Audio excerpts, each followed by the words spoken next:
नमस्कार और स्वागत है आपका। पिछले 2 हफ्तों में संयुक्त राज्य अमेरिका की राष्ट्रीय सुरक्षा और विदेश नीति में एक बड़ा रणनीतिक मोड़ आया है।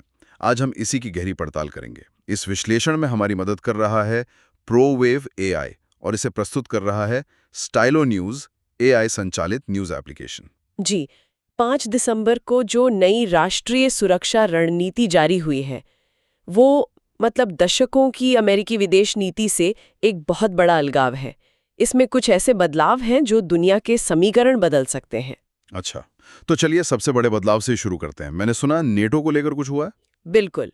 अमेरिका अब नेटो के और विस्तार का आप कह सकते हैं विरोध कर रहा है। विरोध कर रहा है। हाँ, और वो ये भी चाहता है कि 2027 तक यूरोपीय देश अपनी रक्षा का जिम्मा ज्यादातर खुद उठाएं। मतलब एक तरह से ये यूरोप को कहने जैसा है, अब आप अपनी सुरक्षा खुद संभालें। सही कहा।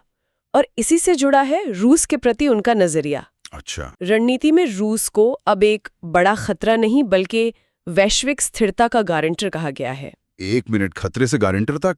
ये तो 180 डिग्री का मोड़ है। जी, जबरदस्त बदलाव है। इस सोच के पीछे क्या वजह हो सकती है? क्या वो चीन पर ध्यान केंद्रित करना चाहते हैं? ये एक बहुत ही महत्वपूर्ण सवाल है। विश्लेषकों का मानना है कि इसके 2 कारण हो सकते हैं। एक तो ये कि अमेरिका अपने संसाधन चीन की बढ़ती ताकत का मुकाबला करने के लिए बचाना चाहता है। और दूसरा शायद अब ये माना जा रहा है कि वैश्विक स्थिरता के लिए रूस को साथ लेना उसे अलग थलग करने से बेहतर है। समझ गया।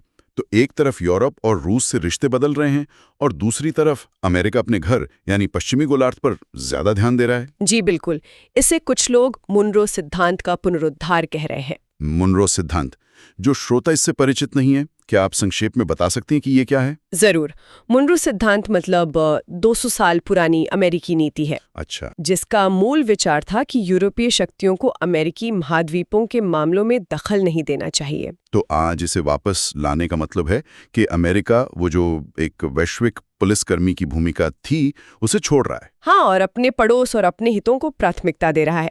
इसी वजह से जर्मनी जैसे यूरोपीय सहयोगी वो चिंतित है। और रूस ने इसका स्वागत किया है। ये अमेरिका फर्स्ट की सोच सिर्फ विदेश नीति तक ही सीमित नहीं लगती। नहीं, बिल्कुल नहीं। देश के अंदर भी नीतियां सख्त होती दिख रही हैं। जैसे FBI ने एंटीफा को सबसे बड़ा घरेलू आतंकवादी खतरा बताया है। हाँ, लेकिन यहाँ एक विरोधाभास है। कैसा विरोधाभास? जब कांग्रेस में FBI अधिकारियों से इस समूह के बारे में पूछा गया तो वे इसकी संरचना या सदस्य या मुख्यालय कोई ठोस जानकारी नहीं दे पाए। लेकिन ये अजीब नहीं है। FBI उन्हें सबसे बड़ा खतरा बता रही है पर उनके पास कोई पुख्ता सबूत नहीं है। जी, और इसी से इस दावे की विश्वसनीयता पर गंभीर सवाल उठते हैं। तो इसका क्या मतलब हो सकता है? कुछ आलोचकों का तो कहना है कि ये एक राजनीतिक बयानबाजी हो सकती है, जबकि सरकार का तर्क है कि खतरा विकेंद्रीकृत है, इसलिए उसे परिभाषित करना मुश्किल है। और इसी सख्ती के तहत आप्रवासन नीतियां भी कड़ी की गई हैं। और वो एक कार्यकारी आदेश वाली बात भी है ना? हाँ, एक कार्यकारी आदेश को नवीनीकृत किया गया है जो नामित आतंकवादियों को बिना मुकदमे के सजा देने की अनुमति देता है। ये तो नागरिक अधिकारों के लिहाज से बहुत गंभीर बात है और इस नई रणनीति का असर अंतर्राष्ट्रीय घटनाओं पर भी दिख रहा होगा, खासकर यूक्रेन में। बिल्कुल। अमेरिका अब यूक्रेन पर दबाव डाल रहा है कि वो डोनबास क्षेत्र रूस को सौंप दे। अच्छा, और इसी वजह से शांति वार्ता रुक गई है? जी। तो आने वाले दिनों में 2 चीजों पर नजर रखनी होगी। पहला, 2026 के राष्ट्रीय रक्षा प्राधिकरण अधिनियम पर अंतिम वोट, जिससे सैन्य खर्च बढ़ेगा। और दूसरा कि यूक्रेन शांति वार्ता का भविष्य क्या होगा। अगर इन सबको एक साथ देखें तो ये अमेरिका की वैश्विक भूमिका में एक बहुत बड़े बदलाव का इशारा है।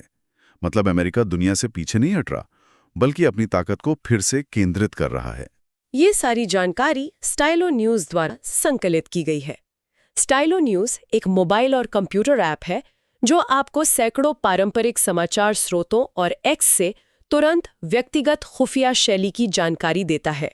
AI संचालित समाचार ऑन डिमांड पाने के लिए www.stylonews.com पर स्टाइलो न्यूज की सदस्यता लें। सुनने के लिए आपका बहुत बहुत धन्यवाद। आप भविष्य के विश्लेषण के लिए विषयों का अनुरोध भी कर सकते हैं। और हाँ, अपने पसंदीदा सोशल मीडिया पर स्टाइलो न्यूज को फॉलो करना ना भूलें।